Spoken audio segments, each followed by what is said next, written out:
The Carolina Panthers have their man, Tampa Bay Buccaneers OC Dave Canales is set to be the next head coach here in Carolina. We'll break it all down right here on Locked On Panthers. You are Locked On Panthers, your daily Carolina Panthers podcast. Part of the Locked On Podcast Network, your team every day.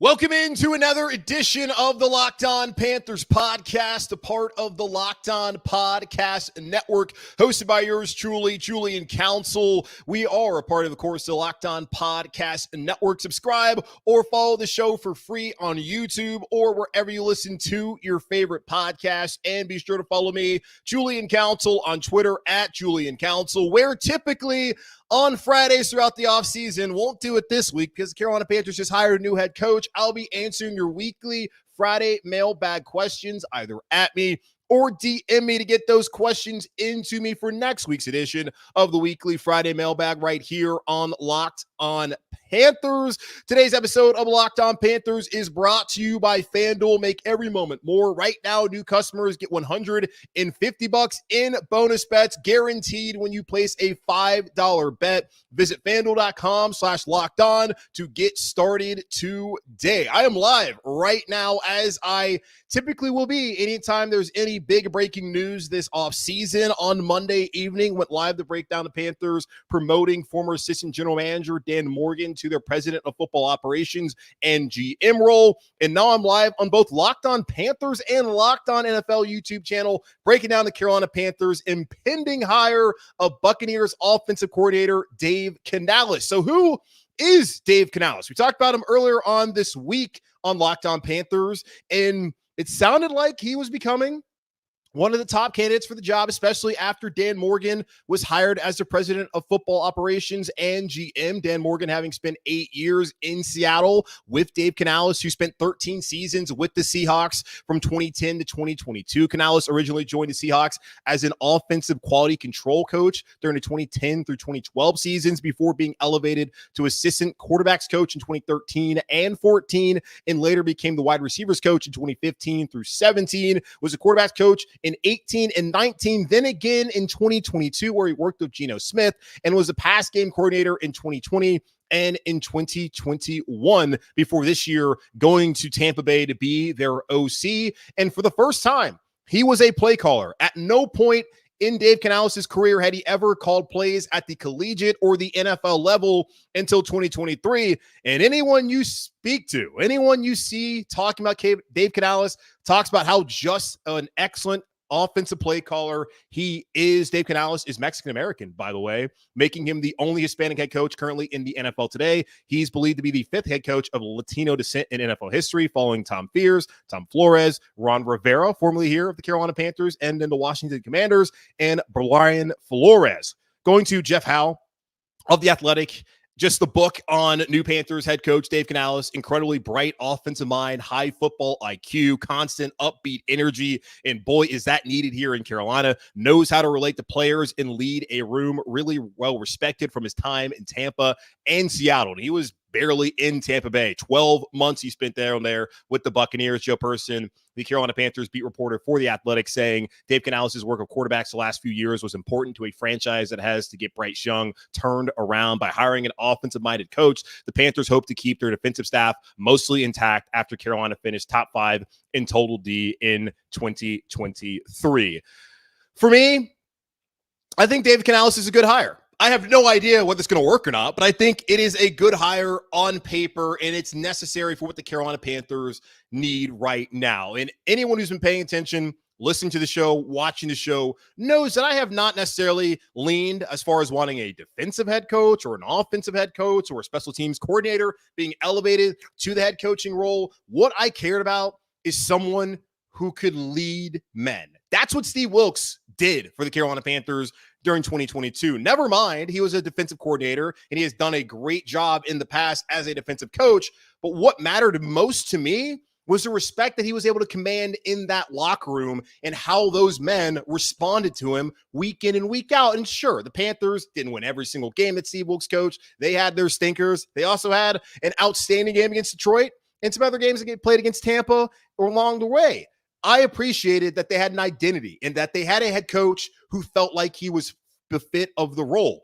At no point, and I'm not trying to sit here and denigrate Matt Rule, did he feel like he was ready for the job at this level. What I cared about was not whether you could call plays defensively or offensively. What I cared about is, can you lead men? And listening and really reading what Jeff Howe from The Athletic had to say about Dave Canales. He's well respected from his time in Seattle and in Tampa. He can relate to players and lead a room. That's what the Carolina Panthers need. Yes, they need a coach who can bring inventive, modern offensive skills. They need a coach who can get the entire coaching staff on the same page and not have the infighting that was here last fall with the offensive coaching staff. Panthers need somebody who can go out there and help win football games. And I think Dave Canales has a chance to do that. Now, will he? That will remain to be seen. But two things really stand out to me as far as the Carolina Panthers about to make this hire of Dave Canales as their next head coach. This move, first and foremost, was made with Bryce Young in mind, which is obvious. You traded away your first-round pick, which could be the number one overall pick in the 2024 draft in April to go up there and get Bryce Young. You traded away the second-round pick you got in the McCaffrey trade from San Francisco to trade up to get Bryce Young. You gave up your second-round pick in 2025 to get Bryce Young. You gave up DJ Moore to get Bryce Young, and then you gave him DJ Chark, Miles Sanders, Hayden Hurst, Jonathan Mingo. You didn't do anything to help Bryce Young last year. And on paper, it made sense. Frank Reich had worked with quarterbacks before, has won a Super Bowl. When he had a stable quarterback situation in Indianapolis, he won games. They brought in Thomas Brown, who had spent time with Sean McVay, could marry that system with Reich's system. And as we saw, that did not go well for the Carolina Panthers this past season. They brought in Jim Caldwell. They brought in Josh McCown, who, if there wasn't a Rooney Rule, would have been the head coach of the Houston Texans at some point in time over the last couple of years. This all-star coaching staff,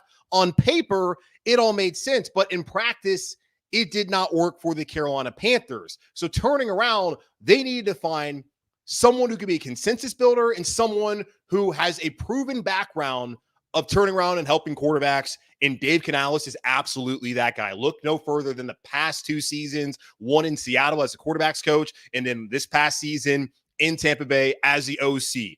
Geno Smith, best known for getting knocked out in the locker room by Ike Impala, had spent his entire career as a backup, a journeyman in the NFL, went to Seattle, backed up Russell Wilson, got a couple opportunities during the 2021 season. Then the year after that, they decided, let's give Geno a try. And Geno Smith had a career year throwing for 4,200 yards, 69.8% completion percentage, 30 touchdowns, all career highs, at a 100.9 passer rating, which technically is not his career high. That was a year prior, but he only started 3 games that year. But as far as a full-time starter, the best passer rating of his career, had 11 interceptions. Then look at Baker Mayfield, what he did this past season in Tampa Bay. We can talk about why Baker didn't work here in Carolina. Likely not a scheme fit. When they brought him in, it wasn't until the end of July. The fake quarterback competition with Sam Darnold, the man they tried all offseason to replace, and then stole reps from Baker Mayfield for the first 3-4 weeks of training camp and the preseason. They didn't put Baker in the best situation, but also Baker didn't really fit in Carolina, but had a great year in Tampa. And you can honestly just sit back now and just say, congrats, Baker. Good for you. We got the guy that got you there. Baker Mayfield threw for over 4,000 yards this season, had a career high 64.3 completion percentage, 28 touchdowns, 94.6 passer rating, 10 interceptions. And if you watch them in the playoffs, was outstanding against Philadelphia, was awesome on Sunday in that loss against the Detroit Lions. Baker Mayfield, Geno Smith, both of those individuals got paid. Baker's about to, but Geno Smith got paid because of the work that Dave Canales did with him. Baker Mayfield's about to get paid because of the work that Dave Canales did with him. Bryce Young, hopefully one day in Carolina, will get paid because of the work that Dave Canales will hopefully do with him here in Carolina. that made a ton of sense to bring in somebody with Canales' background, even without having the years of experience as a coordinator, spending only 3 years as a quarterback coach in one recent year in 2022, only having called plays one time in his career. And calling plays, whether you do it or not, does not dictate whether you can be a good head coach. We'll find out later on whether Dave Canales will continue to call plays here in Carolina. Is that even a good idea for him to do that? We saw Nick Sirianni in Philadelphia give up play calling duties, gave it to Shane Steichen, and they went to the playoffs that year, then went to the Super Bowl that next year, and things didn't work out this past season for Philadelphia. But we have seen in the past coaches try to take on that role and not have success. We've also seen Sean McVay do it at a high level. We have seen Kyle Shanahan do it at a high level, Matt LaFleur. And that, of course, is the hope for the Carolina Panthers with Dave Canales set to be their next head coach. The second thing that stands out to me is Dan Morgan, the new president of football operations and general manager here in Carolina, appears to have significant influence here in Carolina within this organization. Can you confidently say, looking back to a year ago, that Frank Reich was Scott Fitterer's hire? Can you sit here and tell me with a straight face that you felt like Scott Fitterer had the autonomy to go out there and to hire Frank Reich as his head coach? I don't believe that to be the case. David Tepper, as we all know, is an active participant with all the day-to-day going on in that organization. He set aside his hedge fund, Appaloosa Management, so he could be a full-time participant in this organization that he spent $2.25 billion liquid straight cash for 6 years ago. And it's within his right to want to be a participant with the Panthers, having spent that much money and taking time to move down here to Charlotte. I totally understand that.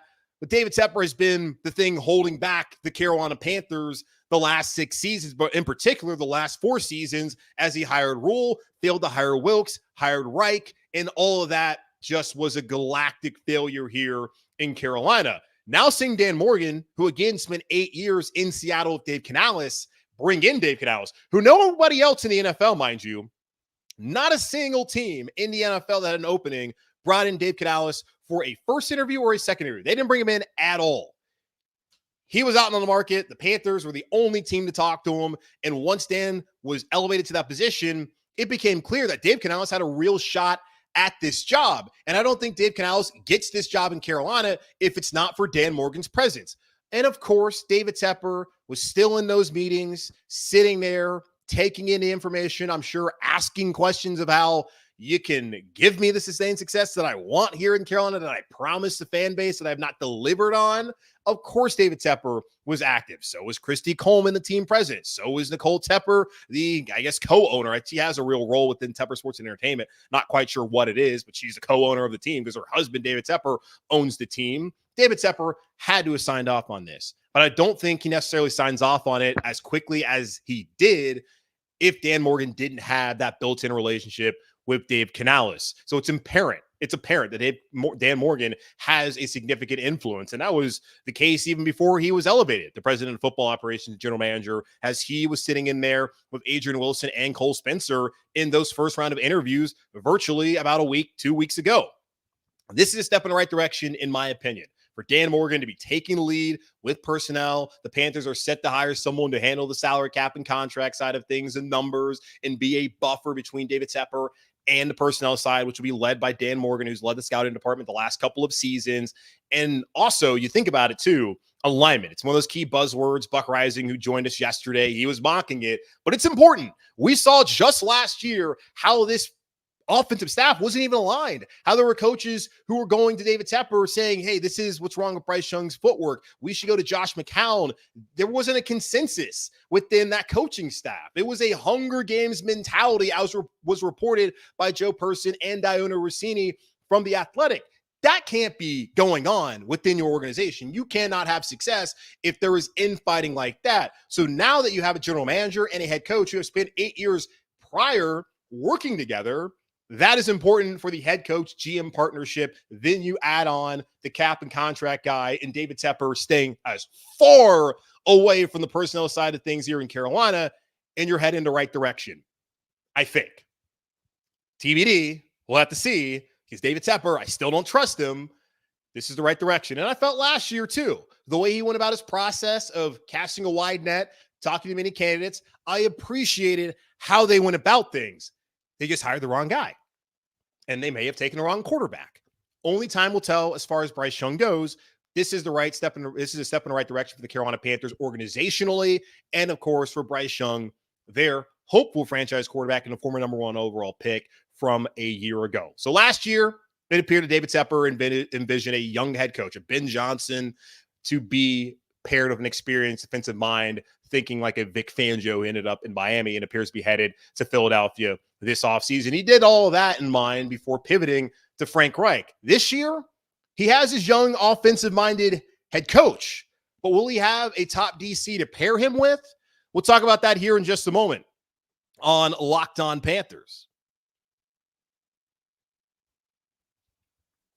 This next segment is brought to us by our sponsor, BetterHelp. Sometimes we all need the opportunity to get something off our chest, big or small. Certain things can really start to get to you. It's important to let that out, especially to someone who's unbiased on your life. So today, I want to say how I really feel about something. You might even be thinking about the same thing this week. And if you're living here in Charlotte, I'm looking outside right now. It's been raining all week. I'm sick of the rain. Dave Canales will probably feel at home. He's a Southern California guy, but he spent 13 years in Seattle, and it looks like Seattle, North Carolina right now here in Charlotte. So I'm not happy about that. Therapy can be different for everyone. Most of us have bigger problems than our favorite sports team, and it's important to get things off your chest every once in a while. If you're thinking of starting therapy, give BetterHelp a try. It's entirely online, designed to be convenient, flexible, and suited to your schedule. Visit BetterHelp.com/lockedon today to get 10% off your first month. That's BetterHelp, HELP.com/locked-on. The NFL regular season has wrapped up, but there's still time to get in on the action with FanDuel, America's number 1 sportsbook. Right now, new customers get $150 in bonus bets guaranteed when you place a $5 bet. That's $150 in bonus bets, win or lose. In North Carolina, we are so close. Legal betting online is coming March 11th. So get ready to sign up for FanDuel. Got college basketball going to be right there with the ACC tournament starting up in DC, right around the corner from March Madness. You're going to have the Masters not too far from that. Going to be great to get on FanDuel at that point in time. The app is so easy to use, and there are so many different ways to bet, like live same-game parlays. Find bets in the new Explore tab. Make a parlay in the Parlay Hub, the best way to find popular parlays, and more. So visit FanDuel.com/lockedon and make your first bet a layup. FanDuel, official partner of the NFL. The Carolina Panthers are set to hire Buccaneers offensive coordinator Dave Canales, who spent 13 years in Seattle under Pete Carroll, who spoke glowingly about Canales back at the Combine a year ago, saying how he was one of the up-and-coming head coaches in the NFL, the way that his mind worked as a great offensive not even play call at that point in time, but offensive mind, someone who related to the player, someone who could lead a room, and someone who now has the opportunity to be the head coach here in Carolina. And I was watching Josh Norris, who is with Underdog Fantasy. He's a Charlotte native, Elon alum, such as myself. He does a great job, and you can see all of his YouTube stuff. They got some great videos that you should check out. Colt McCoy breaking down some of Dave Canales' plays, love what they did there. But he had tweeted out a video from YouTube that the Buccaneers put out right after it was the Falcons game that they played with Dave Canales, just a doc that they put out about him and just his growth and him coming to Tampa Bay and what he was able to do with Baker Mayfield as that team was able to turn things around later on that season, be able to win that wild card round playoff game, give Detroit everything they're going to have on Sunday in that divisional round loss up there in the Motor City. But I was interested to hear how Dave Canales talked about being passed over twice in Seattle and how that ticked him off. And he had something to prove when he got down to Tampa Bay. And boy, did he prove it, as he is now going to be the head coach. It's set to happen. It's not official just yet. Let's check my phone, make sure. Nope, I haven't seen. Not official, but it's going to be official. It would be something if this fell apart. But I'm let's go ahead and knock on wood and I'll put that out there in the universe, even though I just did. But Dave Canales said to be the head coach here in Carolina, and I'm excited to see what he can do for the Carolina Panthers. So last year, it was thought that David Tepper wanted Ben Johnson, the Lions OC, who will not be here in Carolina, and we can discuss why the Panthers didn't wait to try and court Ben Johnson in person next week here in just a moment on the show. They wanted Ben Johnson last year. Ben Johnson leveraged David Tepper's thirst into more money up there in Detroit where he really wanted to be, and I think he made the right decision staying in Detroit. Not saying anything bad about the Panthers, but look what the Lions have done. They're one win away from the Super Bowl. That's a smart. He may never go back to a Super Bowl. So he's right there close to it. He may not get to this point ever again in his career. I applaud. I honestly, I think it's good that he stayed up there in Detroit. It's been a fun story. Would have loved to have Ben Johnson here, but it did not work out. Either way, all the reporting was that David Tepper, like all these uninventive owners, wanted a young offensive mind head coach to partner with an older defensive mind. That ended up not being the case, as they hired Frank Reich, an old offensive coach, and then brought in one of the young defensive minds in Ejiro Evero. Now they have their young offensive-minded head coach. Will they have Ejiro Evero here in Carolina this upcoming season? It's the second year in a row that EJ has interviewed for the Panthers job and been passed over in favor for a head coach with an offensive background. Now, last year, it's not like I didn't have a problem with it. If David Tepper was going to hire any coach, what he needed to do was hire the best coach, and he did not do that. But if he was going to hire a defensive coach, he already had one here in Carolina in Steve Wilks, who had gone 500, who had the team on the brink of winning the division and going to the playoffs. If you wanted to have someone of a defensive background, you would have hired Steve Wilks. So Ejiro Evero, I didn't think he had much of a chance to actually get the job, but he did end up here as the defensive coordinator because David Tepper threw a bag at him, and it was a great hire by the Panthers. They weren't great when it came to red zone defense. They were last in the NFL in takeaways, but as far as yardage went, they were top 5 in the league.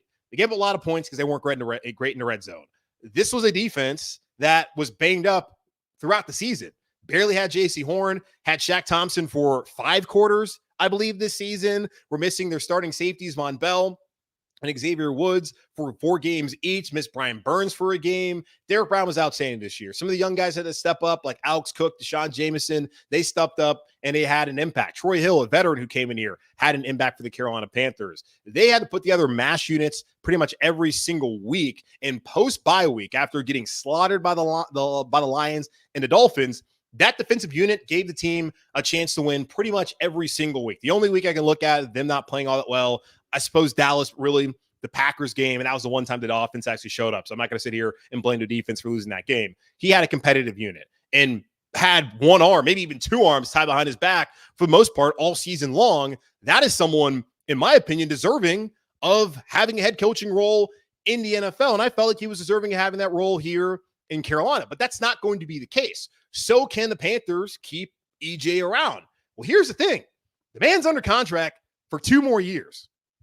He could stay for another year and they get a head coaching job next year. And it's not like any Panther fan really believed he would stick around that long. We all understood when he was hired last year that it could be a 1-year proposition before he heads off to another team as a head coach. And he still has that opportunity to do that. He had a second interview on Monday in Carolina. Of course, does not have the job. He's had a second interview in Atlanta and has another one scheduled in Seattle.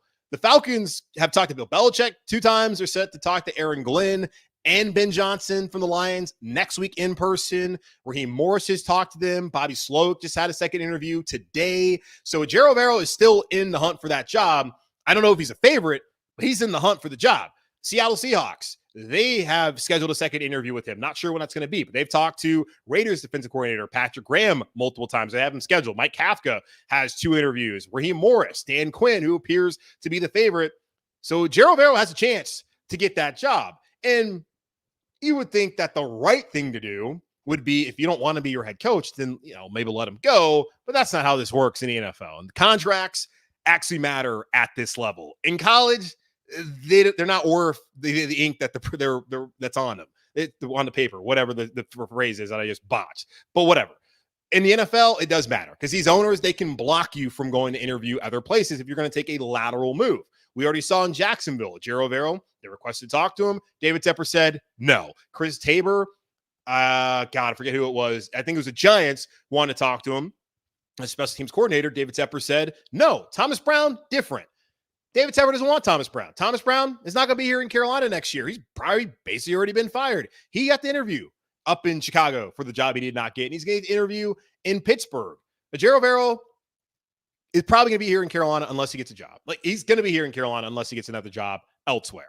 And the perfect partnership for the Panthers, you would think right now, is to have Dave Canales here, who's about to be the head coach, and then have Ejiro Evero, a proven commodity on that side of the ball for 2 straight years. Had a top 10 defense in a lot of statistical categories when he was down there or over there, up there, where the hell geographically you want to talk about it, with the Denver Broncos. And then this year, what he was able to do with this team. And if you can bring back Burns, you can bring back Luvu, you can stay healthy, the Panthers have a chance to have, once again, a good defense, and a defense that should be better when it comes to the points that they allow in the red zone and getting takeaways. Those are 3 areas that absolutely have to improve next year if this team wants to win more than 2 games. And that's just on the defensive side of the ball, and let alone all the things that need to improve on the offensive side of things for the Carolina Panthers to not be a complete joke next year in the NFL. I think Ejiro Evero will be back here next season, but that's all dependent upon whether the Seahawks or the Falcons want to hire him. I don't know whether he's a favorite for either one of those jobs. The fact he's interviewed twice means that he is somebody that those teams are clearly extremely interested in. I don't know how much the interest was there in Carolina. They talked to him twice. They talked to him twice instead of talking to Chris Tabor twice. So clearly they had some sort of interest in him being the head coach. For back-to-back years, David Tepper has said, thanks, but no thanks. You want to coach defense instead? As far as the coaching staff also looks like here in Carolina, Joe Person had mentioned it in that tweet I read earlier, that by hiring an offensive-minded coach, the Panthers hope to keep their defensive staff mostly intact after Carolina finished top 5 in total D, unless his assistants are let out of their deals or they're able to get a DC role somewhere else.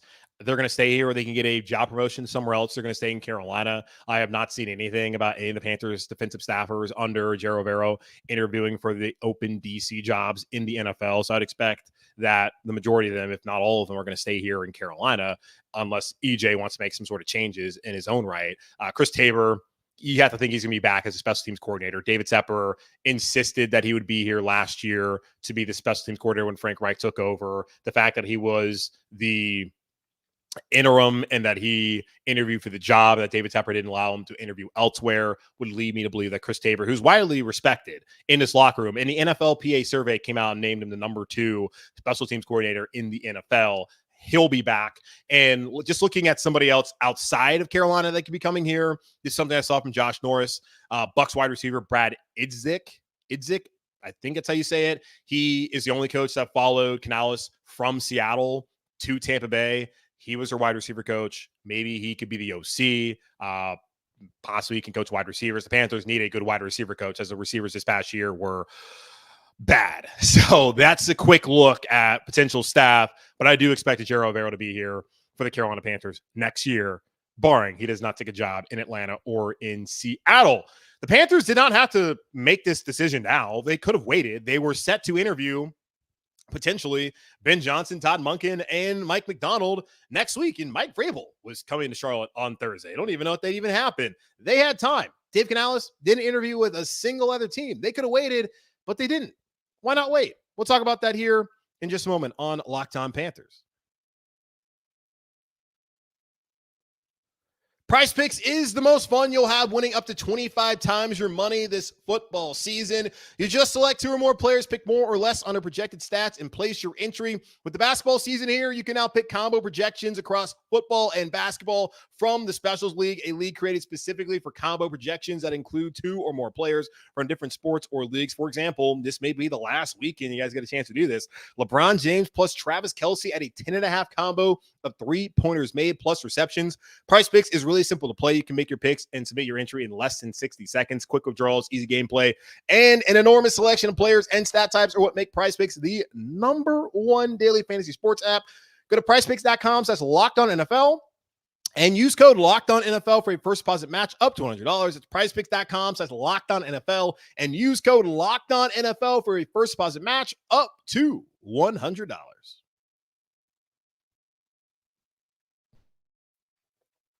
The Carolina Panthers are set to hire Bucs OC Dave Canales to be their next head coach. And first off, by the way, shout out to all the people who are live with me right now on YouTube. Got 227 live viewers right now on Locked On Panthers YouTube channel and on the Locked On NFL YouTube channel. First time that I've had dueling channels. Not even dueling, but like both the channels live at the same time, breaking down some breaking news of the Carolina Panthers. So appreciate all 200 plus of you that are here now. Appreciate all the people that are listening to the podcast form of the show, who are watching the show back. So thank you to all the people that support the show, because if you didn't listen or watch, then I would not be here. And maybe, I don't know, let's not even get to that. All right, so the Carolina Panthers are going to hire Dave Canales. That's about to happen. They didn't have to do it now, though.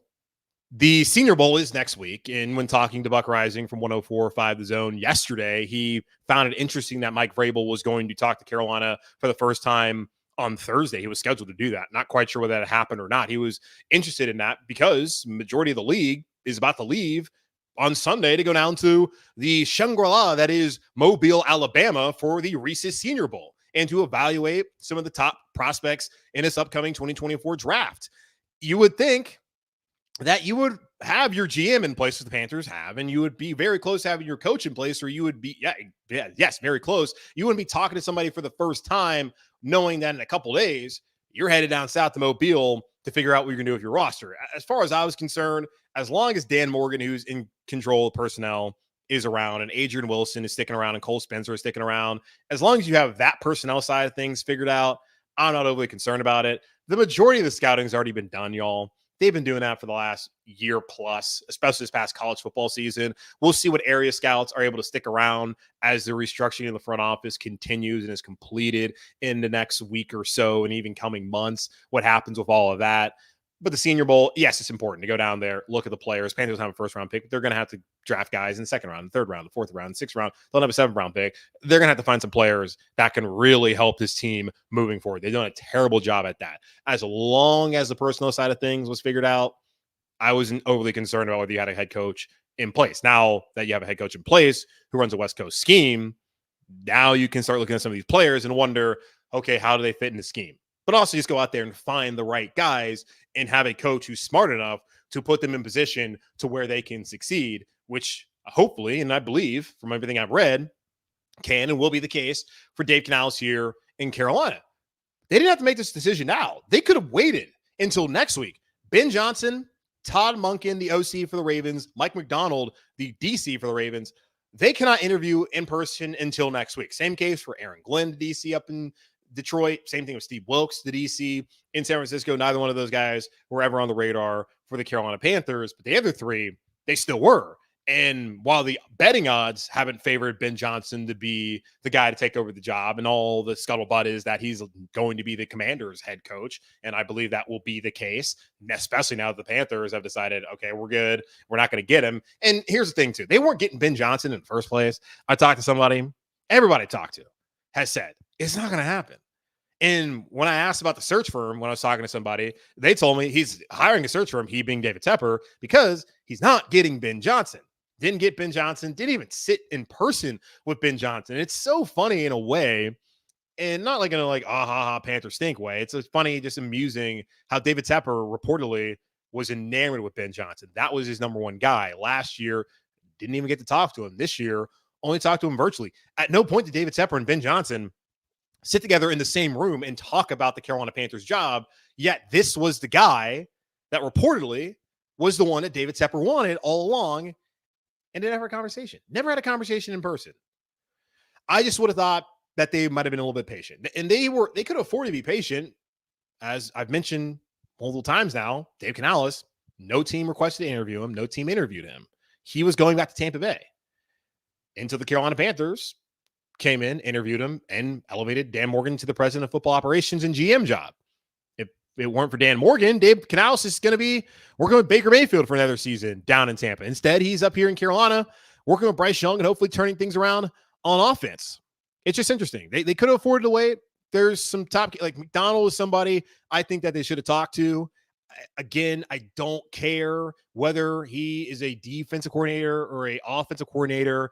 The fact that that guy has some strong relationships with the Harbaugh family, having worked with Jim Harbaugh at Michigan, having outstanding defense there, going to Baltimore, working with John Harbaugh, who's won a Super Bowl, remember, and they have the top team in the NFL this season and having an outstanding defense. He's worked with those two guys, and they know what the hell they can do, as Jim Harbaugh's about to be the Los Angeles Chargers head coach. And to be able to have the Harbaugh tree and be able to tap into some of those resources and find some coaches, I thought would have been beneficial. Todd Monken, he's only been the OC for the back-to-back national champion Georgia Bulldogs and went up to Baltimore, and Lamar's going to be the MVP. And the Ravens have had an outstanding offense, and again, they're the top team in the NFL. I just thought maybe you would want to talk to those guys in person. But Dan Morgan clearly has some outsized influence. And that's not to say it's a bad thing, but he clearly has a lot of sway here in Carolina, and that helped lead to Dave Canales being the Carolina Panthers head coach. And you think on paper, young offensive mind, what he's able to do with Geno Smith, with Baker Mayfield, it makes total sense too that David Tepper would find his young offensive-minded head coach to pair with possibly Ejiro Evero if everything works out the way the Carolina Panthers hope it will work out. But that's going to wrap up this edition of the Locked On Panthers podcast, part of the Locked On Podcast Network, hosted by yours truly, Julian Council. Again, subscribe or follow the show for free on YouTube, where 235 of you are with me right now, but there's been more people that have come in and out. Thank you to all of y'all that have tuned in on the Locked On Panthers YouTube channel and the Locked On NFL YouTube channel. You can also check out the podcast wherever you listen to your favorite podcast, free and available everywhere. And be sure to follow me, Julian Council, on Twitter, at Julian Council, where on Fridays, typically, unless there's more pressing matters like the Panthers about to hire a head coach, I'll be answering your weekly Friday mailbag questions, either at me or DM me. But first, follow me on Twitter at Julian Council, and I will get to those questions next week. But in the meantime, be safe, be happy, be whole as always and forever. Keep pounding, and I'll talk to y'all on Monday, but maybe a special edition of the show on Saturday, TBD.